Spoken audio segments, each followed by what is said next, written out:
மனமும் இணையும் தீபம் விளக்கேற்றும் எண்ணெய், ஒரு தெய்வீக அனுபவம். ஜவ்வாது, சாம்பிராணி மற்றும் பிளாசம் மனங்களில்.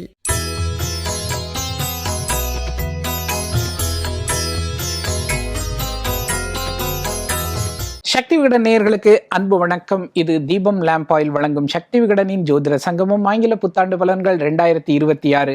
இப்போ மிதுன ராசிக்கு எப்படிப்பட்ட பலன்கள் கிடைக்கும் அப்படிங்கிறத நம்ம இப்ப கேட்டு தெரிஞ்சுக்கலாம். முதல்ல நம்ம பஞ்சநாதன் சார்ட்ட இருந்தே ஆரம்பிப்போம். சார், நீங்க சொல்லுங்க, மிதுன ராசியில தான் இப்போ குரு பகவான் இருக்கிறாரு. அவங்க எப்படிப்பட்ட பலன்களை அனுபவிக்க போறாங்க? இந்த காலகட்டம் அவங்களுக்கு என்னென்னலாம் கிடைக்கும், எதுல எல்லாம் கவனமா இருக்கணும்? மிதுன ராசி இது ஒரு உபய ராசி. பிறருக்கு ஆலோசனை சொல்வதிலிருந்து எல்லா வகையிலும் ரொம்ப வல்லவர்கள் மிதுன ராசிக்காரங்க. நிறைய பேர் மீடியாவில் இருப்பாங்க மிதுன ராசிக்காரங்க. அப்போது இவங்களுக்கு ராசியில் குரு பகவான் இருக்கார். இந்த குரு பகவான்னா யார்? நீதியை சொல்லக்கூடியவர். இப்படித்தான் வாழணுங்கிற ஒழுக்க நெறிமுறைகள் இருக்கும் பாருங்க. அந்த நெறிமுறைகளில் மே மாதம் வரைக்கும் இவங்க ரொம்ப கவனமாக இருக்கணும். குரு பகவான் அந்த ஒழுக்கத்தை விரும்புவார். அதில் கரெக்டாக இருக்கிறவங்க எல்லாருக்குமே நல்ல முன்னேற்றம். சிலருக்கு பார்த்தீங்கன்னா இப்போ ஃபினான்ஷியலாக ஒரு நெருக்கடி. நான் வேலை பார்க்குறேங்க, சம்பளம்லாம் வருது, இருந்தாலும் இன்னும் கொஞ்சம் எனக்கு வேணுமே, எனக்கு தேவை இருக்கே அப்படி ஒரு நிலைமையில் இருப்பாங்க. இவங்களுக்கு ஜூன் மாதத்துலேருந்து அற்புதமான நிலைமை. ஜூன் மாதம் 1ஆம் தேதி இரவு இந்த குரு பெயர்ச்சி நடக்குது. கடக ராசிக்கு குரு பகவான் வரார். இவளுடைய தனஸ்தானம். அதனால் நல்ல தன வருமானம் கூடும். கடகராசியில் இருக்கக்கூடிய குரு பகவான் மிதுனத்துக்கு 2வது ஸ்தானம், நல்ல வருமானத்தை கொண்டு வந்து கொடுப்பார். 2வது கல்யாணம். நிறைய மிதுனராசிக்காரர்களுக்கு வீட்டில் இப்போ வரன் பார்த்துக்கிட்டு இருப்பாங்க, சரியான வரன் அமையலைன்னு இருப்பாங்க. அந்த வரன் கூடி வந்துடும். ஜூன் மாதத்திற்கு பிறகு நல்ல வரன், வசதியான வரன், வாழ்க்கை தரம் உயர்ந்துடும். நேற்று வரைக்கும் நம்மள்கிட்ட சாதாரணமாக பழகிட்டு இருப்பாங்க. ஜூன் மாதத்துக்கு பிறகுன்னா கணவரும் சேர்ந்த பிறகு வாழ்க்கை தரம் உயர்ந்துருது. ஒரு கம்பீரமான வாழ்க்கை அவங்களுக்கு காத்திருக்கு. 2வது விஷயம் பாருங்களேன், இவங்களுக்கு நல்ல வீடுமனை அமையக்கூடிய யோகம் வருது. ஃபாரின் கண்ட்ரியில் இருக்காங்கன்னா அங்கேயும் வீடுமனை இவங்களுக்கு அமைஞ்சிடும். இப்போது ரொம்ப நாளாக குழந்தை பாக்கியத்தை எதிர்பார்த்துக்கிட்டு இருக்காங்க அப்படின்னா இந்த ஆண்டு குழந்தை பாக்கியம் அவர்களுக்கு அமையும். வெளிநாடு செல்லக்கூடிய யோகம் வரும். தர்மாதிபதி சனி பகவான் கர்மஸ்தானத்தில் உட்கார்ந்துருக்கார். அப்போ இவர்களுக்கு இந்த வேலை வாய்ப்பில் 2025 சில நெருக்கடிகளை கண்டிப்பாக சந்திச்சிருப்பாங்க. இந்த ஆண்டு அதிலிருந்து விடுபட்டு வேலையில் முன்னேறக்கூடிய ஒரு நல்ல சூழ்நிலை ஏற்படும். மிதுனராசிக்காரர்கள் தன்னுடைய மனைவியுடைய குடும்பத்திலேயோ தன்னுடைய கணவனுடைய குடும்பத்திலேயோ ஏதோ மெடிக்கல் ரீதியான சில பிரச்சனைகள் எல்லாம் மீட் பண்ணியிருப்பாங்க. 2025 26 அந்த ப்ராப்ளம் எல்லாமே சால்வ் ஆகும். அவர் 2026 பண விஷயத்தில் முன்னேற்றம் தருது, தொழில் விஷயத்தில் முன்னேற்றம் தருகிறது, நல்ல திருமண விஷயத்தை கொண்டு வந்து கொடுக்கறது, நல்ல குழந்தை பாக்கியத்தை கொண்டு வந்து கொடுக்குறதுங்கும் போது நல்ல வருஷமாகவே உங்களுக்கு இருக்குது. இவர்கள் யாரை வழிபட்டால் மிகச்சிறந்த வெற்றிகளை பெறலாம் அப்படின்னா, இவர்கள் வழிபட வேண்டிய தெய்வம் பெருமாளை வழிபடணும். திருப்பதி ஏழுமலையானை வழிபடணும். அப்படி வழிபட்டு வருகிற போது வாழ்க்கையில் பெரிய பெரிய வெற்றிகளை 2026 மிதுனராசிக்காரர்கள் காண்பார்கள். மிகச்சிறந்த பலன்கள் காத்திருக்கு உங்களுக்கு. சூப்பர். ஸ்ரீரங்கம் சார், நீங்கள் சொல்லுங்கள், மிதுன ராசிக்காரர்களுக்கு இந்த 2026 என்ன சர்ப்ரைஸ் வச்சிருக்கு? மிதுனத்துக்கு விசா, டிராவல், கடல் கடந்த சுப செய்திகள் கன்ஃபார்ம்டாக இருக்கும். ஆனால் கடைசியில் கையில் காசு என்னடா மிச்சமாச்சு அப்படின்னா வெறும் பர்ஸை தான் திறந்து பார்க்குற மாதிரி இருக்கும். அதுவும் இருக்கும், இதுவும் இருக்கும்.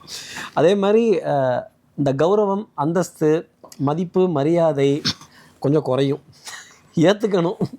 அதே மாதிரி இந்த ஒரு வருஷத்தில் ஒரு 3 நாளைக்காவது ரூம்குள்ளே கதவை சாத்திக்கிட்டு டமார்னு மண்டையை முட்டியிருப்பாங்க.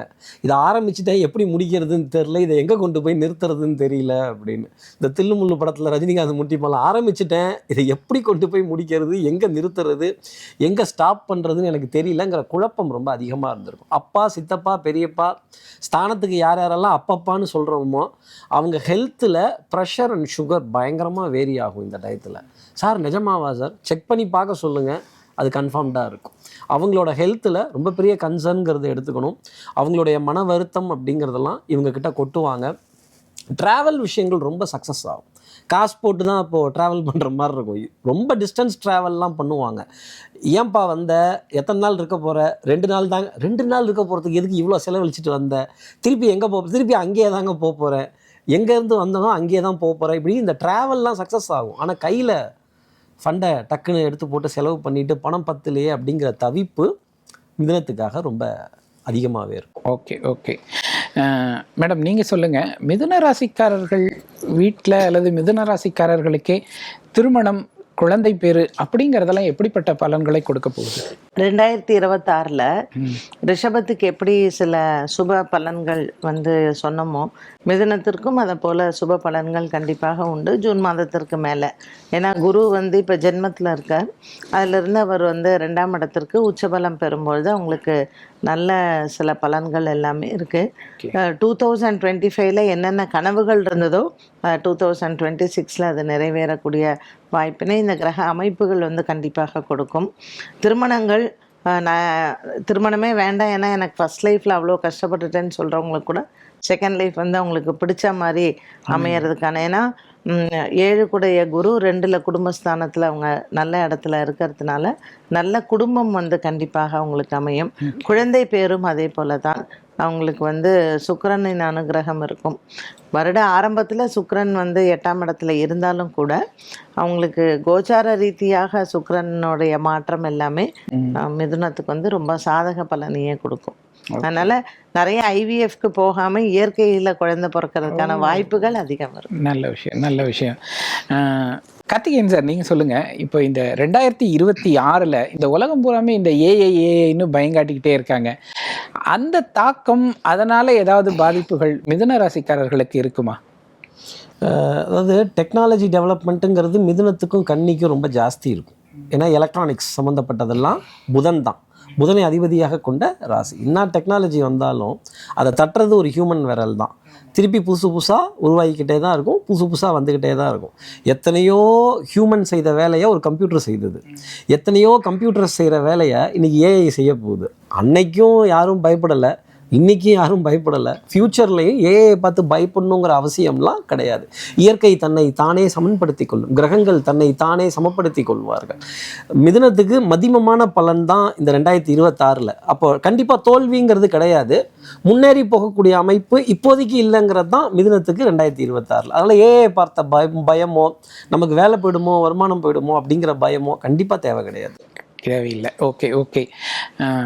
மதிப்பெண்கள் சார், உங்ககிட்ட இருந்தே தொடங்குறேன். மிதுன ராசிக்கு எத்தனை மதிப்பெண்கள்? இந்த ஆண்டு அவர்கள் 90 மதிப்பெண்கள் பெறுகிறார்கள். சிறப்பு, அற்புதம். சார் நீங்க சொல்லுங்க. 55. அடேங்கப்பா, ஏன் இப்போ இப்போ இப்போ டைரக்டாவே கேட்கறேன், அவர் 90 சொல்றாரு, நீங்க ஏன் 57? மிதுனத்துக்கு வந்து மத்தியமா தான் நான் பார்க்கிறேன். ரொம்ப ஆகான்னு சொல்லக்கூடிய ஒரு டைம்ங்கிறதுல குரு இவங்க ராசியில இருக்கிறப்போ ஹானஸ்டி, இன்டெகிரிட்டி, கிரெடிபிலிட்டிக்கு எல்லாம் பயங்கர சோதனைகள் வரும். இது வந்து ஜென்ம குரு அப்படின்னு சொல்லுவாங்க. ஒரு ஒரு ஒரு ரிங்ல விட்டுக்கிட்டே இருப்பார். இப்போ நம்ம கூடவே நம்ம வாத்தியார் இருந்தா நம்ம எப்படி பயந்துட்டே இருப்போம்.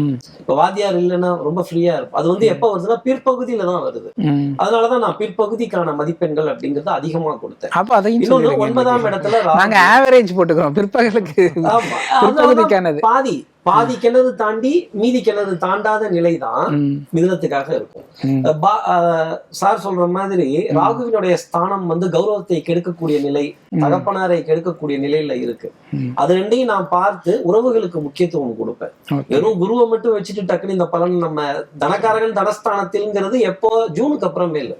பட் ஜூன் வரைக்கும் ராகுவிட ஸ்தானத்தையும் நான் பார்க்கணும், சனி பகவானோட ஸ்தானத்தையும் பார்க்கணும். சனி பகவானோட ஸ்தானம் நீச்சம் பெற்ற நிலை, அதையும் பார்த்துதான் இது ஒரு ஜோதிடர் பார்க்கிற ஒரு பார்வை. Okay right madam. எதற்காக வந்து அந்த இல்ல நான் மேடமோட மதிப்பெண்ணையும் கேட்டுட்டு நான் உங்கள்ட்ட விளக்கத்துக்கு வரேன்.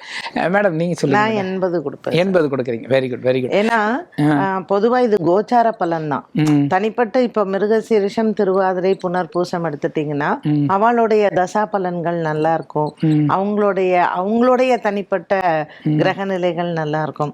ஸோ எல்லாருக்குமே அது 55% தான் பலன் வரும்னு சொல்ல முடியாது. 80யும் இருக்கும், 90யும் இருக்கும், 55 இருக்கும். ஓகே சார் நீங்க சொல்லுங்க. எதற்காக வந்து அந்த 90% மதிப்பெண்ணை கொடுக்கிறோம்? அது ஒரு நியாயம் வேண்டாமா? மார்க் கொடுக்கும்போது அள்ளி கொடுத்துருக்காங்க. அடிப்படையில ஒரு பேராசிரியர், அதனால மதிப்பெண்கள் கொடுக்கிற போது அது ஒரு கணக்கு இருக்கும். இந்த ஆண்டு வந்து பாருங்களேன், ஒரு வருட பலனை சொல்லும் போது எதன் அடிப்படையில் சொல்லணும்? அதுல இருக்கக்கூடிய கிரகங்கள் குரு பகவான், சனி பகவான், ராகு, கேது, இந்த கிரகங்களை வச்சு மட்டும்தான் நம்ம மதிப்பெண் கொடுக்க முடியும். மற்ற கிரகங்கள் எல்லாம் அது மாறிண்டே இருக்கும். அப்போ குரு பகவான் இவர்களுக்கு சாதகமாக செகண்ட் ஹாஃப்ல உச்சநிலை பெற போற. அது தனஸ்தானத்துல உச்சநிலை, தனம், வாக்கு, குடும்பஸ்தானத்துல உச்சநிலை. அதுக்கு ஒரு சிறந்த விஷயம். வேற யாருக்குமே 2வது ஸ்தானத்துக்கு குரு பகவான் வரலையே, மிதுனத்துக்கு வர. 2வது ராகு கேது வந்து 3, 6, 11 ஸ்தானங்களில் இருந்தால் அது மிகப்பெரிய வெற்றியை தருவார்கள். அப்படி கேது 3வது ஸ்தானத்துல உட்கார்ந்து இருக்காரு. அப்ப இதெல்லாம் மிகப்பெரிய ஒரு யோகத்தை தரக்கூடிய அமைப்பாக இந்த ஆண்டு தென்படுகிறது. அதனால்தான் இவர்களுக்கு இவ்வளவு நல்ல மதிப்பெண்களை கொடுக்கிறோம். சிறப்பு சிறப்பு சிறப்பு. மிதுன ராசிக்காரர்களுக்கு பொதுவாகவே எல்லாருமே நல்ல பலன்கள் தான் சொல்லியிருக்கிறாங்க. வரக்கூடிய ஆண்டும் உங்களுக்கு அப்படிப்பட்ட ஒரு நல்ல ஆண்டாக அமையணும்னு தான் சக்தி விகடன் சார்பில் உங்களை எல்லாருமே வாழ்த்துறோம். தீபம் லேம்ப் ஆயில் வழங்கும் சக்தி விகடனின் ஜோதிட சங்கமம் ஆங்கில புத்தாண்டு பலன்கள் 2026 தீபம் லேம்ப் ஆயில் ஒரு தெய்வீக அனுபவம். அடுத்த ராசி பலன்ல உங்களை சந்திக்கிறேன். நன்றி. ஒளியும் மனமும் இணையும் தீபம் விளக்கேற்றும் எண்ணெய் ஒரு தெய்வீக அனுபவம். ஜவ்வாது, சாம்பிராணி மற்றும் பிளாசம் மனங்களில்.